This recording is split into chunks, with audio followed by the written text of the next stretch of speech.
Welcome to Let's Talk. We're going to talk the talk so you guys can walk the walk. My name is Kayshawn Stroman. To the left, we got a special guest appearance of Phil Cruz Rodriguez. How y'all doing? And over here, we got the OG George. Today, we got a special topic. Last week was Valentine's Day. Today, we're going to talk about something different. Today, we're going to talk about cheating.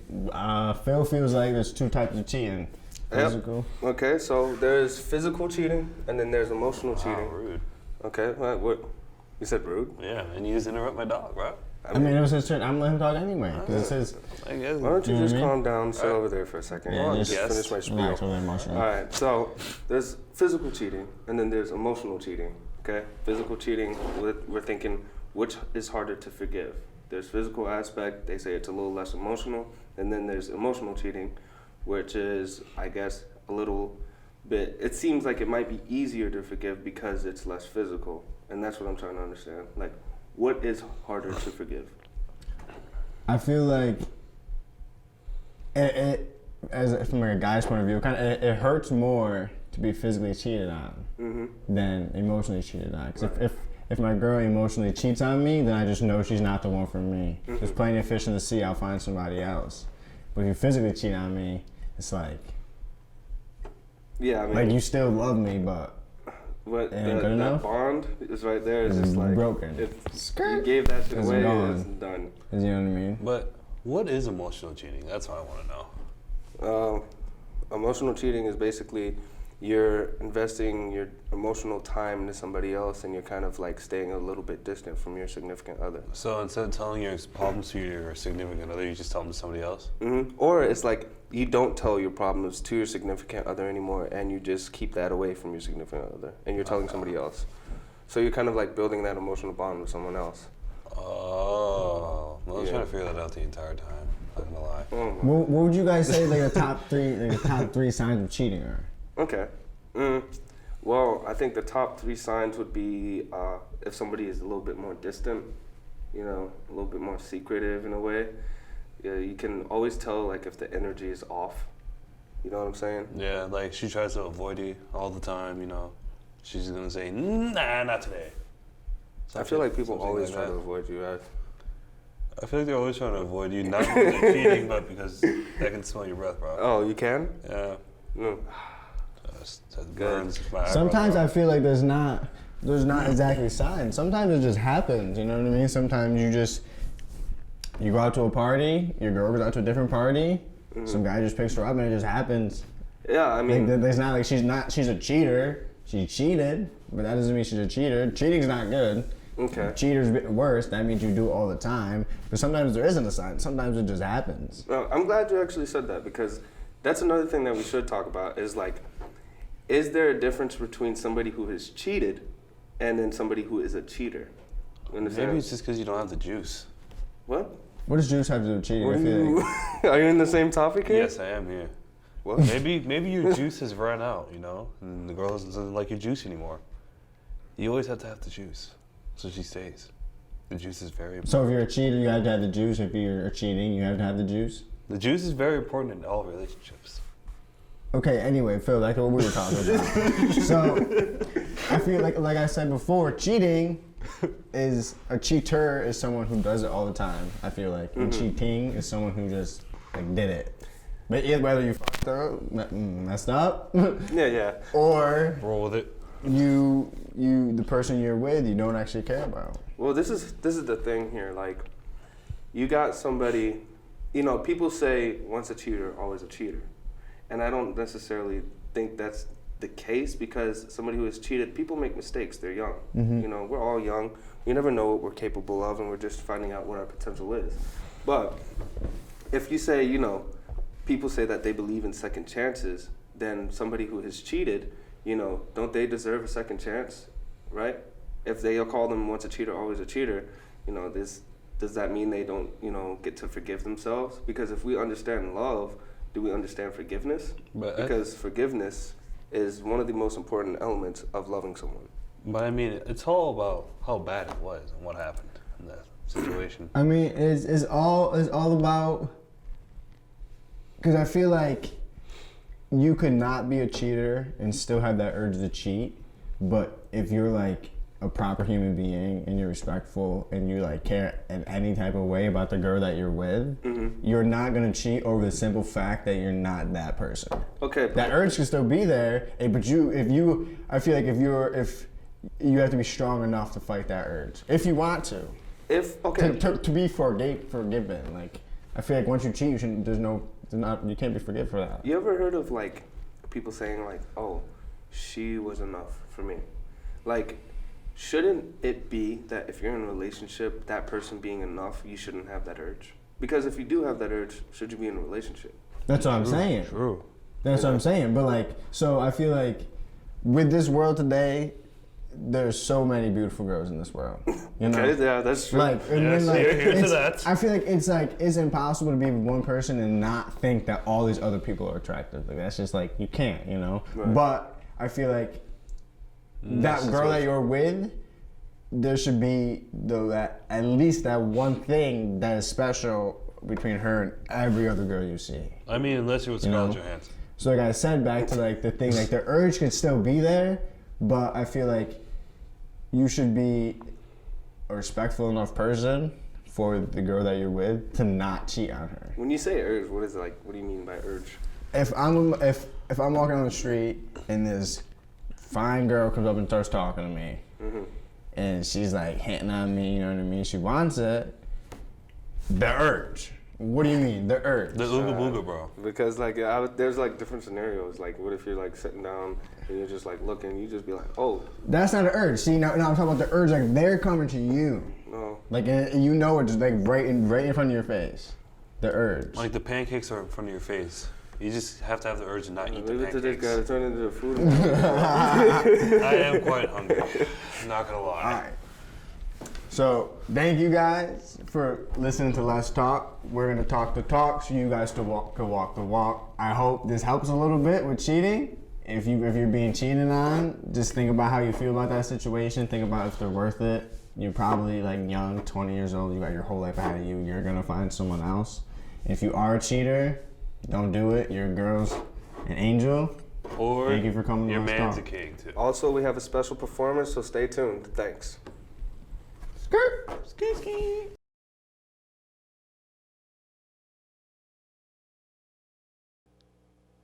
So, I've come to the conclusion that love just isn't for me. Too many times have I heard the lie, baby, I promise I never leave, and somehow I continue to find myself alone, heartbroken, insecure, and crying myself to sleep, wondering where we went wrong. Don't know if it was something I did or if you were planning it all along. I find myself loving too hard and always giving my all, and in the end, all I'm left with is a broken heart and bittersweet memories. You made me look a fool.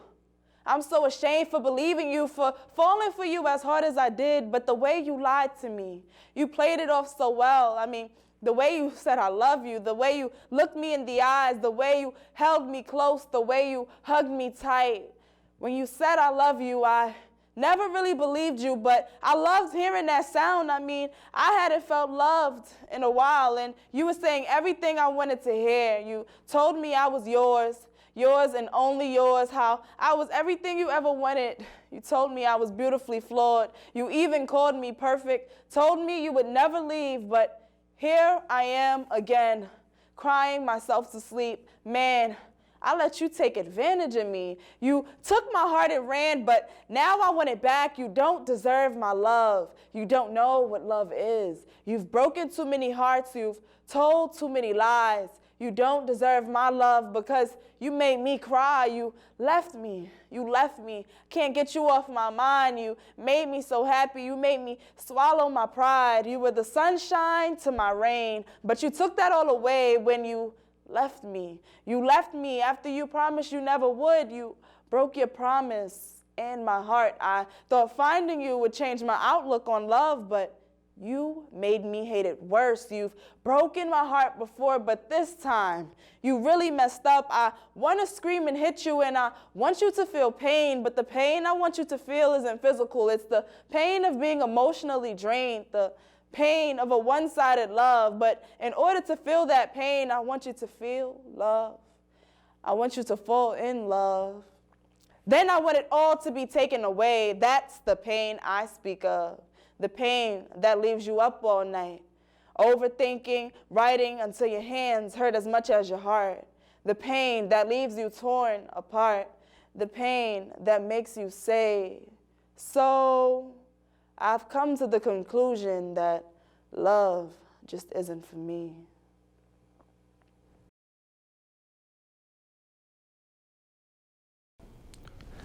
Welcome back, UC. We have Gigi over here. That was a lovely poem, very powerful. Thank you. I did have a couple questions, like what were you going through in that experience when you wrote that? Yes, so when I wrote that, I had just got out of my first relationship, and my girlfriend had cheated on me. Wow. And I was so heartbroken, and I sulked for a long time. And then I had a counselor tell me like to find a different way to channel my emotions. Wow. And I chose to write that poem, and that was the first poem that I really wrote that everyone loved. And wow. yeah. So that was like your first poem that you wrote? Not the first poem I wrote, but I would say the first poem I wrote in regards to my healing. Okay, wow. I think that, poetry is very therapeutic. And I mean, I used to write a little bit. I'm not gonna go do one of my performances, like start writing I'm not doing that. But I do think that it was a great and very strong poem. One of the things that stuck out to me was you said something along the lines of, in order to feel your pain, you want her to feel that love again, and then for it all to be taken away. Yes. Do you still feel that way? I don't. Okay. I feel like I only said that and meant that in the moment because of the anger and the frustration. And when you're hurt, your immediate reaction is to hurt back. But I've grown and I've learned, karma will do its work. So. Yeah. I mean, I think definitely, people they live and they learn. And, since cheating is one of the topics that we're talking about, I don't know, like, how do you feel about somebody who has cheated before and somebody who is actually known as a cheater? Do you think there's a difference, or do you think a cheater is once a cheater, always a cheater? I do think that a person can cheat one time and then never cheat again, because sometimes all it takes is one time to realize, all right, this is not me, this is not what I want to do. I feel like people can redeem themselves. Everyone deserves a second chance. Right. And, that's exactly what we were talking about. I mean, I feel like everybody deserves a second chance because your mistakes don't define you. And if you want to be a better person and understanding what love is, you got to know what forgiveness is and forgiving those people. So I think that, it's a great thing that people should understand that forgiveness is one of those things. And I think that what kind of like eliminates the understanding of forgiveness is when you look on social media, right? And a lot of the people like you see they're saying different things because that's what kind of like pollutes this kind of the way of thinking, where it's like, somebody will say a quote and then you have a lot of people just going on and commenting on it. Like, how do you feel about, like, do you think that social media is like almost promoting toxicity in relationships in a way? I definitely agree that social media is promoting toxicity in relationships. I know a lot of people nowadays, like, that's the main topic, like, how toxic are you? Like, it's become a competition of who can be the most toxic, and I personally don't agree with it. Yeah. Like, that's not healthy at all. There's all these people forming these negative relationships and not really learning what love really feels like because they're more interested in this toxicity because it's the main topic on social media. Yeah.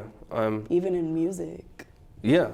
I'm glad you asked. I didn't even think about that. Music is another thing that has a big influence on a lot of what people are doing nowadays. Like, I feel like it's you kind of have to separate yourself from kind of your influential role models in a way. I'm not saying like, social media is one of my role models or some of these artists are some of my role models. Although there are certain artists out there that I do look up to, but people do have to find that balance of what is it that I want to do, what is it that makes me me, and what separates myself from different people in a way. Another thing I wanted to really talk about is, since your poem was so powerful, I know I'm just kind of like jumping from different topics, but since your poem was so powerful, who is your role model when it comes to poetry? Like, who is it that you kind of like look up to? My role model. Honestly, I haven't read much like famous poetry. I will say Maya Angelou definitely impacted, my life in some way. I feel like her writing, it wasn't always concise, but when it was, like, you got the point. Right. I feel like she definitely stood for women. She represented women and being a woman so well, especially in her famous piece, Phenomenal Woman. I actually had to do that piece in high school, and I feel like that taught me a lot about performance. Okay. Emotion, how to say certain things, and yeah. And I mean, now that you're telling me this, I can definitely see it because, like, when you were doing your performance, I could see the emotion and actually doing the performance. And I was like listening to your poem, and it's like very straight to the point, but still very powerful. Just like you said, like Maya Angelou was that voice that was very straight to the point and everything. So I think that's great, honestly. Yes. Thank you. All right. Well, this is Gigi. Make sure you follow her Instagram page. Stay tuned. We do have a lot more different artists coming up next. And we talk the talk so y'all can walk the walk. Thank you.